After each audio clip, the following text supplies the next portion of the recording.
So the final presentation of the day, thank you everyone for hanging in, it's going to be a cracker. It's a double header between Julia Barkworth from Corrections Research, Evaluation and Statistics, Corrective Services New South Wales, and Clare Power, who will be coming on later from the Behavioural Insight Unit at the Department of Customer Service on the 5-minute intervention program. Thank you. Good afternoon, everyone. Hanging in there, I hope. We're almost there. I do want to just start by saying that although I've probably very graciously and humbly just thrown my name up on these slides, I would really like to acknowledge the full team of researchers at Corrections Research, Evaluation and Statistics who have contributed to this full body of work that is looking at the introduction of FMI or 5-minute intervention training in New South Wales correctional centres. And I'm just realising, is this the button I've got to push? Sweet. Okay, so I'm going to talk a bit about building a rehabilitative prison environment through the introduction of this training. And so first, I just want to acknowledge that, a rehabilitative prison environment is one that's really built on safety, decency, procedural fairness, and it's one that should really promote mutual courteous interactions, allow people to recognise opportunities to assist and support each other, and encourage staff to really model and promote non-criminal values and identities. So these kinds of environments, they help to foster readiness for treatment, beliefs that offenders can change, positive attitudes towards offenders, and they also help people desist from crime, right? And this is where FMI comes in. So it teaches staff to really recognise opportunities to inspire hope, motivate change, and encourage that kind of pro-social behaviour. Okay, so FMI itself is a relational approach. It provides staff with a set of rehabilitative skills and techniques that they can draw on during those multiple interactions they have with inmates throughout their days. And it's really about teaching them to find ways to make even the smallest of interactions that they have with inmates meaningful ones. It is an approach that was originally developed in the UK and it's been adapted to the New South Wales correctional context through consultation between Corrective Services New South Wales and the UK FMI trainers. The training itself takes place over 2 days and it involves fairly small groups of staff, around 15 staff in each training session that come from a whole variety of roles across the centres. That includes correctional officers, industry overseers, services and programs staff, case managers, and so on. The staff are trained in a full set of skills that include things like building trust, confidence and rapport, active listening, giving hope, rolling with resistance and providing positive reinforcement. And basically since mid-2020, this training has been rolled out to all correctional centre staff across New South Wales centres. Okay, so as part of the introduction of FMI in New South Wales correctional centres, we have carried out a number of evaluations that examine both the implementation and impacts of that training on staff, on a range of staff outcomes, I should say. And I'm probably going to really ambitiously today cover 4 of these evaluations that our team has carried out.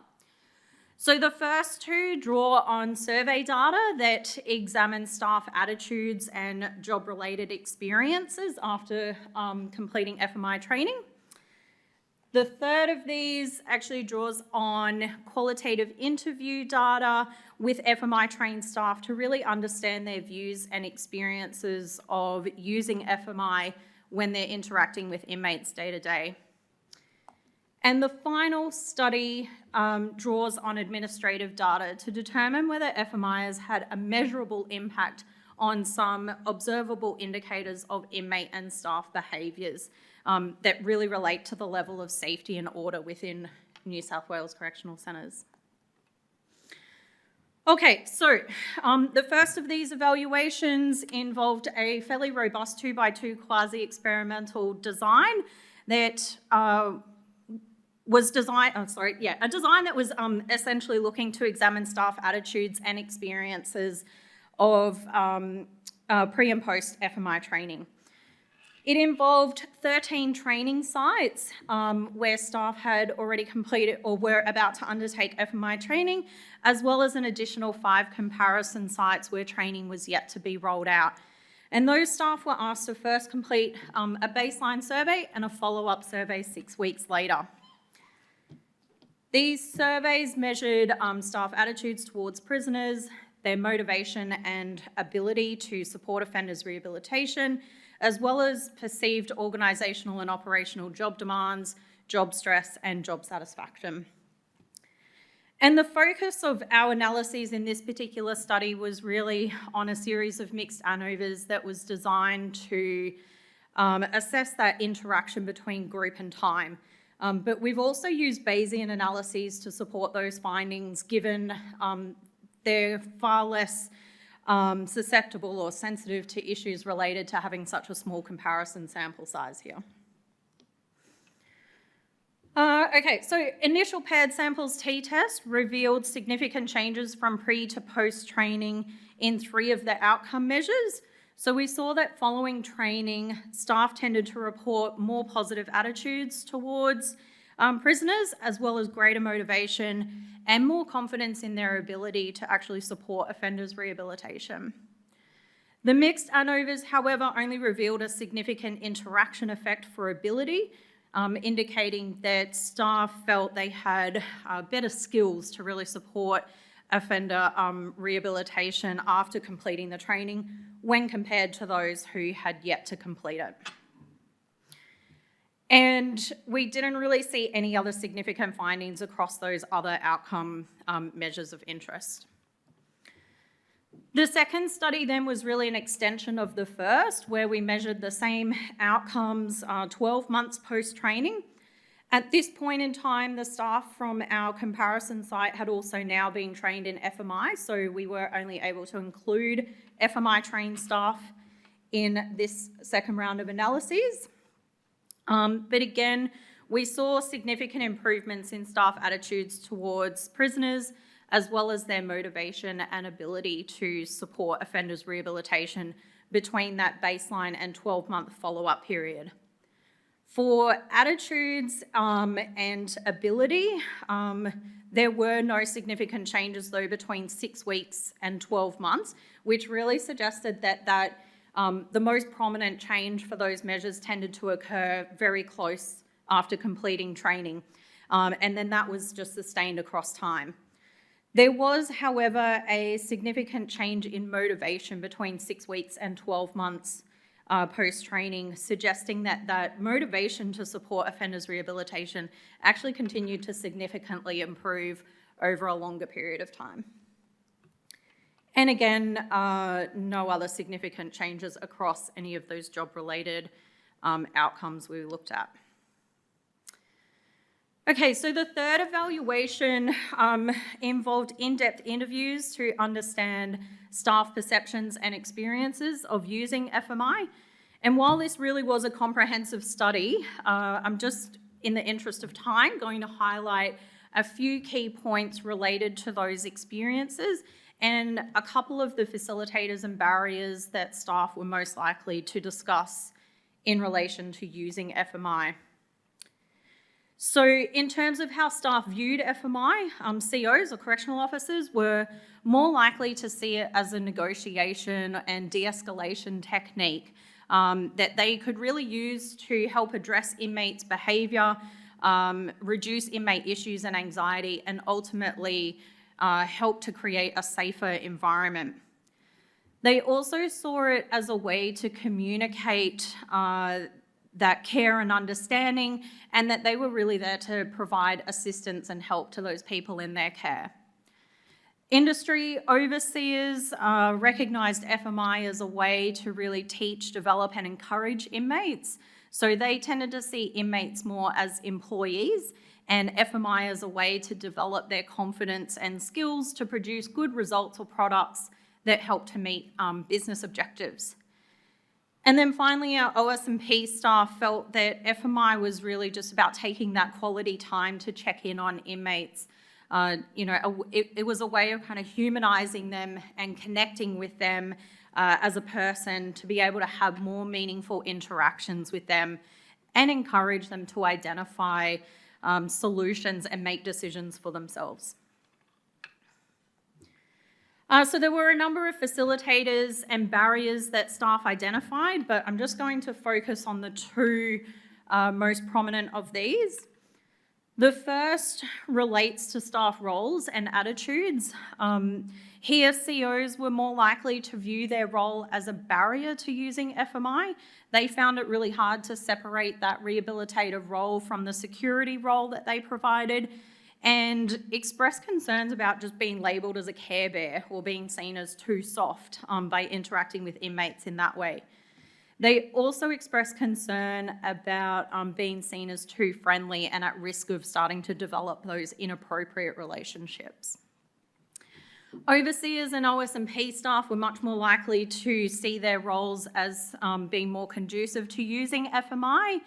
So overseers in particular felt that they were in a better position to build trust with inmates through being able to teach and develop them and work with them in a more team environment. And OS&P staff generally felt that inmates usually wanted to go and see them, and so because of that, they could build that sort of better rapport with them as well, and the trust to really be able to have tougher rehabilitative conversations with them. Staff also highlighted a few key issues that were centred around very specific situations that they were often faced with. So the first related to the level of distraction that staff were usually exposed to. Those who worked more closely with inmates in a one-on-one capacity felt that it was much easier, obviously, to build rapport with inmates, and that meant that they could have more challenging conversations with them. Safety and security is obviously front of mind for a lot of staff, and they generally noted that, some situations simply just require a more escalated response than FMI might be able to afford. And others felt that inmates who experience really severe mental health issues or those affected by substance use or abuse were unlikely to be receptive to an FMI-style approach. And they also felt that, attempting to use that kind of approach in some of those circumstances might actually worsen the situation. Bearing all that in mind, I do want to note that in general, staff, were quite positive in terms of their views and experiences of using FMI after they'd completed the training. But it is really important to note how those roles, responsibilities, and the situations that they're faced with might influence where, when, and with whom they can actually use FMI, or they feel that FMI could be successfully applied. Okay, so our final evaluation utilised administrative data to examine the impact of FMI on inmate and staff behavioural indicators of centre safety and order, including on a range of offences in custody, as well as recorded incidences of assaults and staff use of force. 17 sites were included in this study where FMI had been rolled out between June 2020 and November 2021. And obviously this was occurring at a time that is concurrent with COVID. And we all know that COVID has had an impact on a range of different things, including correctional centre operations, that has resulted in things like additional lockdowns, reduced inmate populations, reduced visitations, and so on. And those sorts of things can have an impact on these kinds of indicators that we're interested in here. So to control for some of that, as well as that staggered rollout of FMI over a long period of time, a quite unique time series design that included both site aggregation and time normalisation was used for this study. Of those 5 indicators of interest, there was one significant result for proven violent offences in custody. So here, while we did see some fluctuation in that data pre-implementation of FMI, it was relatively stable over that period of time. Whereas after the implementation of FMI, there was quite a significant downward trend, suggesting that the introduction of FMI was leading to a gradual decline in those proven violent offences in custody. We also saw marginal downward trends approaching significance for order and assaults, but no other further observable trends for alcohol and other drugs or for staff use of force. Okay, so just pulling together the results from that series of evaluations, we can see that FMI is starting to have some positive implications for building a more rehabilitative prison environment. We see that staff attitudes towards prisoners and their motivation to support rehabilitation improves post-training, and importantly, so does that ability to have those kind of rehabilitative conversations with inmates, particularly in comparison to staff who hadn't been trained in FMI. It's also clear that how staff view and apply FMI is very much related to their role and reflects the work that they do. But those staff also do recognise the value in using this kind of approach to encourage more pro-social behaviour with those people that they work with. And of course, that significant impact of FMI on proven violent offences and the marginal impacts on order and assaults further suggests that FMI is contributing to the safety and order within those centres as well, and that helps to really foster an environment that's more conducive to rehabilitation. And I think I'll just note that, Corrective Services does recognise the importance of continuing this work and really encouraging and developing staff use of those skills through ongoing and refresher training. And so that's obviously something that we're going to continue to watch in this space as well. And on that, I'm going to hand over now to Claire to talk about some of the work that her and her team have done in this space as well.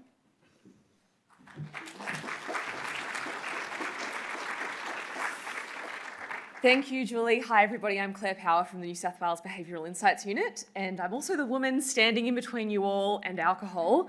So please just bear with me for just 10 minutes. Buckle in. I'm going to speak really quickly, and I promise that I'll get you out of here on time. So I'm going to talk very briefly about the work that the New South Wales Behavioural Insights did in partnership with Julie and her team at Corrective Services New South Wales to implement the 5-minute intervention training just at one particular prison, where we introduced some interventions to try and make 5-minute intervention training habitual for staff, and we measured to see whether staff behaviour changed in their interactions with inmates. And I just wanted to also thank my colleagues Jenny Chalmers and Selena Ledger, who are somewhere in the audience, also from the New South Wales Behavioural Insights Unit. So, we partnered with Corrective Services in 2020 to make the 5-minute intervention habitual for staff. The Behavioural Insights Unit is a central government agency that works with other agencies across government to use behavioural science to solve complex customer challenges. We are all about behaviour and behaviour change.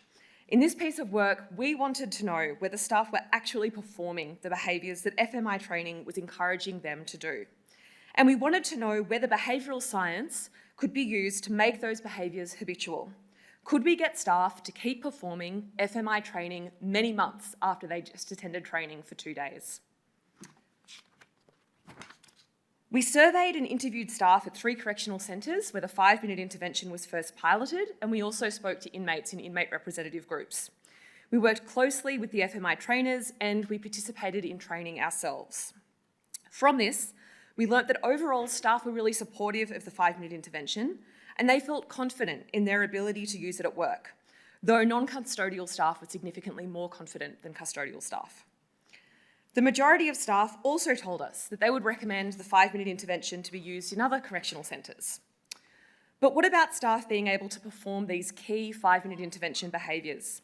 They identified numerous behavioural barriers to them being able to continue using FMI in their day-to-day work. Firstly, they told us that the FMI approach runs counter to what they see as their role in the correctional centre. Secondly, some staff told us that even after training, they weren't sure about when exactly they could use FMI and how they would use it. And finally, the most common barrier reported by staff was that they believed that FMI staff wasn't supported by their colleagues. There was a misconception in the norm here. And almost half of staff raised this. Staff told us that they didn't feel comfortable being the black sheep at work by using the 5-minute intervention.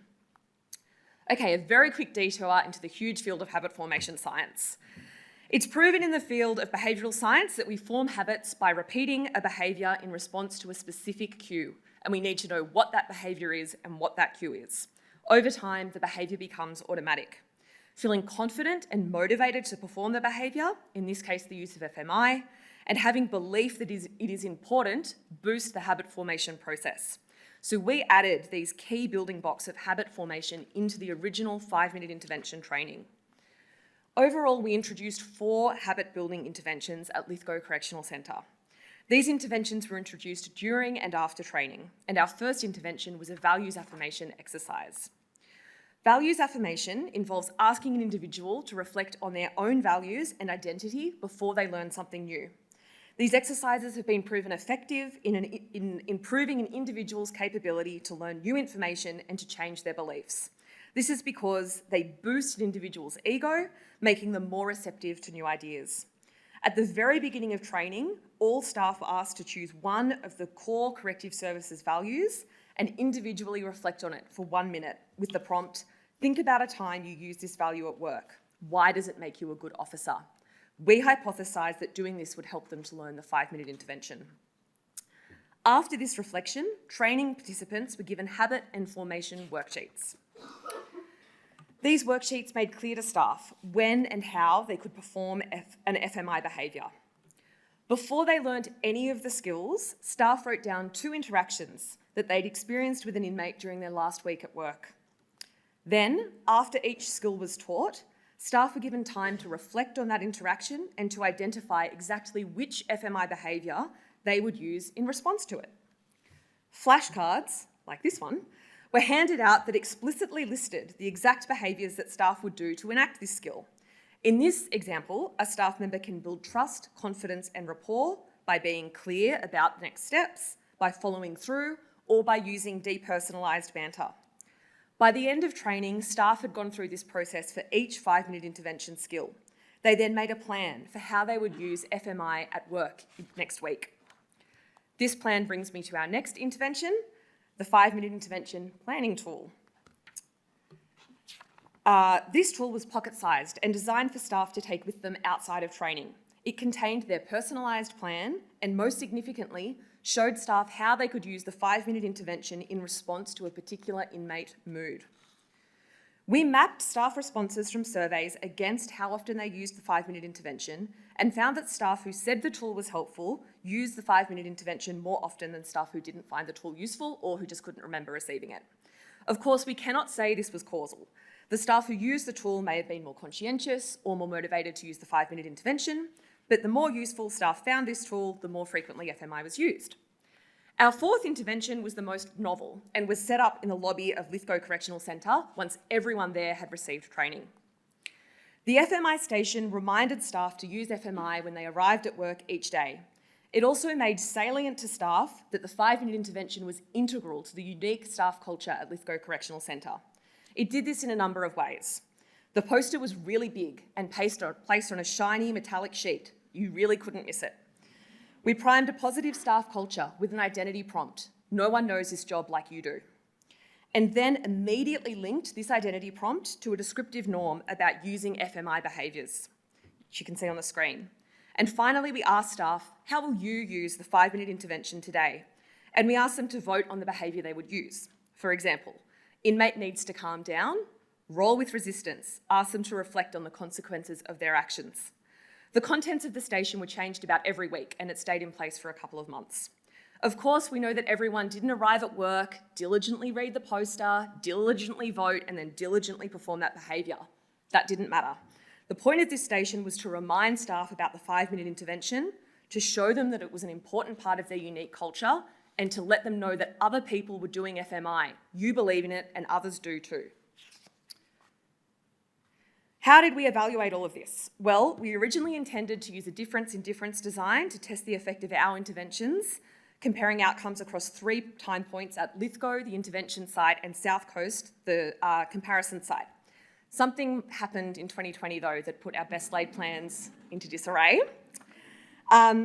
As a result of COVID lockdowns, training stopped at South Coast Correctional Centre, and we weren't able to visit the centre to survey staff or inmates. As a result, we shifted to a before and after study looking at changes over time at Lithgow only. Obviously, this had a significant limitation. We were no longer able to disentangle the impact of our interventions from the impact of the FMI training overall. You can see on the slide what we collected data about and when the surveys were distributed to staff and inmates. I'll just touch very briefly on what made our study unique. So to know whether staff used FMI behaviours more often, we needed to measure how often staff were actually using the 5-minute intervention. It wasn't practical for us to stand inside Lithgow jail and watch staff all day, every day. No one would have enjoyed that, and also the staff would have behaved differently. We couldn't also just ask staff, hey, did you roll with resistance today in a survey? Because they would have remembered that from training, and so the information that we collected wouldn't have been accurate. So we collaborated with the FMI trainers to develop an FMI performance scale and score. In each survey, staff were presented with 3 typical inmate interactions and asked how they responded to similar situations in the last fortnight. Each response is in line with an FMI behaviour, but it doesn't specifically name the skill. It's just what we would expect staff to do after they'd been trained. We also included 2 decoy behaviours to try and learn whether staff were using non-FMI behaviours, like explaining to the inmate that this isn't my responsibility. This was the most accurate way that we could think of possible of measuring actual behaviour. So, what did we find? While we did not see a significant difference from before training to immediately after training, 2 weeks after, by 4 months post-training, we did see a significant difference. Before training, staff told us that they used 5-minute intervention type behaviours 60% of the time in their interactions with inmates. After training, they responded to inmates in a way that promoted rehabilitation 66% of the time. So we can say that the FMI training, coupled with the behavioural science interventions, did change staff behaviour, and this behaviour change was evident a long time after staff attended training. Inmates did not see this change in behaviour from our surveys. So before and only 4 months after training, we surveyed inmates to ask them how staff responded to 3 different scenarios, which were quite similar to the scenarios we'd asked staff.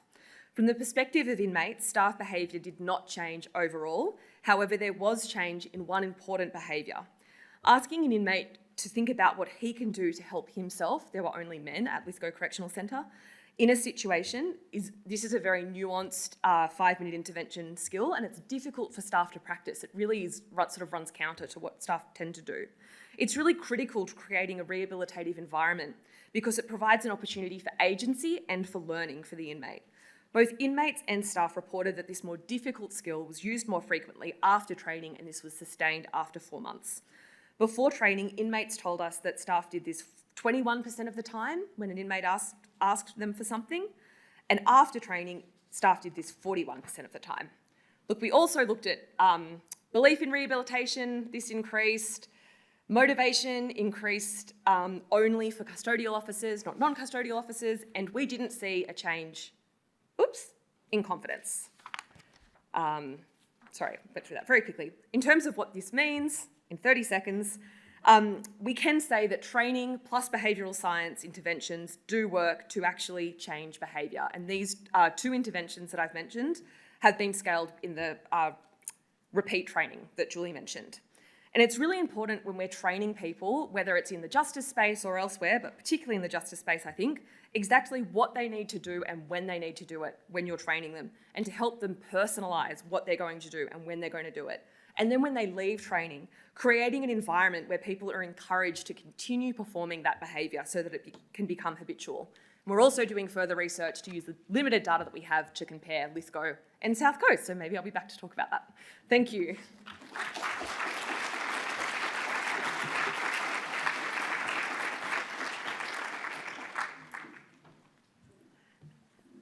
We have 40 seconds. I think that is a no for any kind of questions, actually. But if you, they are not up for it. If you can find them at drinks, if you want to ask more questions, it's an excellent series of studies. And please thank all the speakers that we had today.